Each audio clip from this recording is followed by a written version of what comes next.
मराठ्यांना ओबीसी मधून आरक्षण देऊ नये यासाठी आज पालघरमध्ये ओबीसी हक्क संघर्ष समितीच्या वतीने एल्गार मेळाव्याचं आयोजन करण्यात आलं होतं। पालघर जिल्ह्यातील विविध ओबीसी संघटनांनी हजेरी लावली असून ओबीसींच्या आरक्षणाला कोणताही धक्का न लावता मराठ्यांना स्वतंत्र आरक्षण देण्याची मागणी एकमुखाने करण्यात आली होती। मनोज जरांगे पाटील हे राज्यातील वातावरण गढूळ करण्याचे काम करत असून सरकारने त्यांच्यावर आवर घालावा अशी मागणी यावेळी ओबीसी एल्गार मेळाव्यात करण्यात आली होती।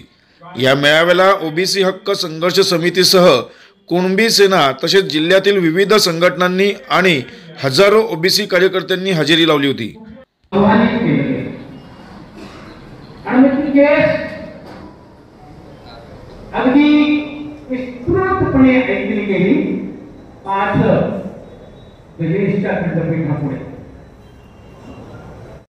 आपला जिल्हा पालघर जिल्ह्यातील घडामोडी पाहण्याकरिता पालघर न्यूज नेटवर्क हे चॅनल जरूर पहा।